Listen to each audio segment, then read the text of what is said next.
Karnataka JDS MP Prajwal Revanna ఉదంతం మనందరికి తెలిసిందే.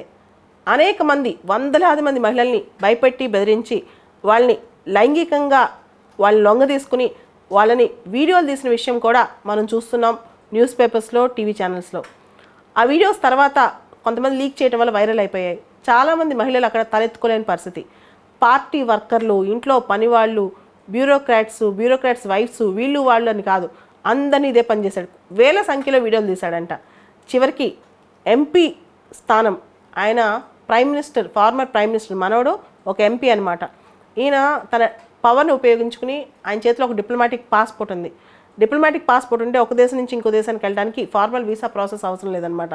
సో జర్మనీ వెళ్ళాడు, అక్కడి నుంచి అనేక దేశాలు తిరుగుతున్నాడని వినికిడి.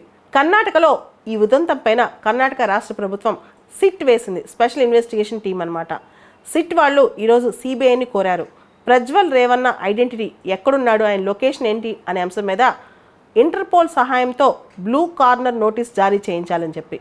అసలు ఇంటర్పోల్ అనేది మనందరికీ తెలుసు, ఇంటర్నేషనల్ పోలీస్. ఇది ఫ్రాన్స్లో లియాన్ అనే ప్రాంతంలో ఉంటుంది. ఇంటర్పోల్ పూర్తి పేరు ఇంటర్నేషనల్ క్రిమినల్ పోలీస్ ఆర్గనైజేషన్. ఇది ప్రపంచవ్యాప్తంగా వరల్డ్ వైడ్ పోలీస్ కోఆపరేషన్ కోసం, క్రైమ్ కంట్రోల్స్ కోసం, ట్రాన్స్నేషనల్ క్రైమ్ కంట్రోల్ కోసం, వీటన్నిటికి సంబంధించి ఇవి చర్యలు తీసుకుంటుంది. ముఖ్యంగా ప్రపంచంలో క్రైమ్స్ చేసి ఒక దేశం నుంచి ఇంకో దేశానికి పారిపోయినా వాళ్ళని ఎలా లుక్అవుట్ చేయాలి, వీటన్నిటి విషయంలో ఇంటర్పోల్ కోఆర్డినేట్ చేస్తుందన్నమాట. ప్రతి దేశంలో ఇంటర్పోల్కి కోఆర్డినేటింగ్ అంటే నోడల్ ఏజెన్సీ ఉంటుంది. భారతదేశం నుంచి ఇంటర్పోల్కి nodal agency CBI, central bureau of investigation. ఇంటర్పోల్కి ఏమైనా రిక్వెస్ట్ చేయాలంటే సిబిఐ ద్వారా రిక్వెస్ట్ వెళ్ళాలి భారతదేశం నుంచి. ఒక్కసారి ఇంటర్పోల్ నుంచి నోటీస్ వెళ్తే ప్రపంచంలో ఇంటర్పోల్ మెంబర్ దేశాలన్నీ కూడా ఆ వ్యక్తికి సంబంధించిన సమాచారాన్ని అందివ్వాల్సి ఉంటుంది. చాలామంది ఇంటర్పోల్ని లా ఎన్ఫోర్స్మెంట్ ఏజెన్సీ అనుకుంటారు, కానీ కాదు. ఇంటర్పోల్ బేసికల్గా 3 మేజర్ ఏరియాస్ ఆఫ్ క్రైమ్కి సంబంధించి డీటెయిల్స్ చూసుకుంటుంది అనమాట. ఒకటి టెర్రరిజం, రెండోది సైబర్ క్రైమ్స్, మూడోది ఆర్గనైజ్డ్ క్రైమ్.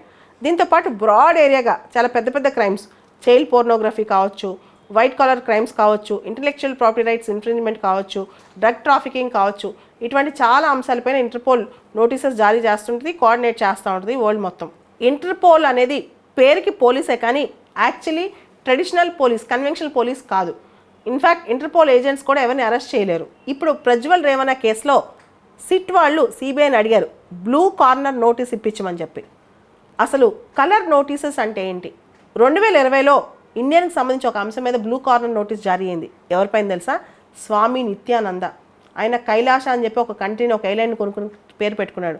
ఆయన ఒక సెక్షువల్ అబ్యూస్ కేసులో ఆయన పైన ఈ బ్లూ కార్నర్ నోటీస్ జారీ చేశారనమాట. సో ఇది కొత్త ఏం కాదు, భారతదేశం తరఫున బ్లూ కార్నర్ నోటీస్ జారీ అవ్వటం. ఇంటర్పోల్ జారీ చేసే నోటీసులో 7 రకాలు ఉంటాయి, 7 టైప్స్ ఉంటాయి అనమాట. Red notice, yellow notice, blue notice, black notice, green notice, orange notice and purple notice. ఒక్కొక్క దానికి ఒక్కొక్క ఇంప్లికేషన్ ఉంటుంది. రెడ్ నోటీస్, ఒక మనిషి లొకేషన్ ఎక్కడున్నాడు, అతను అరెస్ట్ చేయటం, అతన్ని ప్రాసిక్యూట్ చేయాలి, అతను చాలా పెద్ద తప్పు చేశాడు, అతనికి సెంటెన్స్ వేయాలి అంటే శిక్ష వేయాలి. ఇది రెడ్ నోటీస్ అనమాట.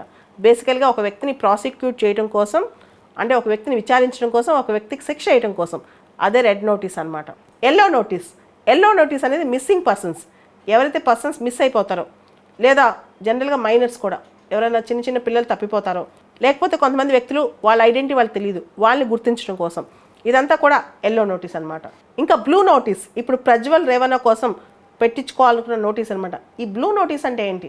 బ్లూ నోటీస్ అంటే అతని యొక్క ఐడెంటిటీ, అతని యొక్క ఇన్ఫర్మేషన్, అతని యొక్క లొకేషన్ బ్లూ నోటీస్ ద్వారా తెలుసుకోవటం. బ్లాక్ కార్నర్ నోటీస్ అంటే అన్ఐడెంటిఫైడ్ బాడీస్, డెడ్ బాడీస్ ఉన్నప్పుడు, గుర్తించలేని డెడ్ బాడీస్ ఉన్నప్పుడు అప్పుడు బ్లాక్ కార్నర్ నోటీస్ ఇస్తాం.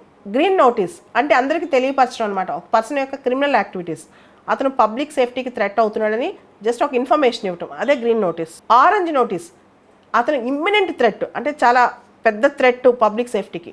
గ్రీన్ నోటీస్లో పర్సన్ పాసిబుల్గా థ్రెట్ అవ్వచ్చు, కానీ ఆరెంజ్ నోటీస్లో ఖచ్చితంగా ఇతను థ్రెట్ అవుతాడు పబ్లిక్ సేఫ్టీకి, ప్రజా భద్రతకు ఇతను పెద్ద ముప్పు, అంటే అది చాలా పెద్ద ముప్పు, ఇమ్మినెంట్ థ్రెట్ అంటే అది orange notice. Next purple notice అంటే ఒక ఇన్ఫర్మేషన్ ఇవ్వటం కానీ, ఇన్ఫర్మేషన్ అడగటం కానీ, ఏమని, ఒక వ్యక్తి చాలా సీక్రెట్ మెథడ్స్ ద్వారా క్రైమ్ చేస్తున్నాడు, లేదా ఒక చాలా సీక్రెట్ మెథడ్స్, దాచిపెట్టిన మెథడ్స్ వాడి పెద్ద పెద్ద క్రైమ్స్ చేస్తున్నాడు, ఆ మెథడ్స్ బయటికి రివీల్ చేయడం కానీ, ఆ మెథడ్స్ ఏంటో తెలుసుకోవడం కానీ, అదే పర్పుల్ నోటీస్.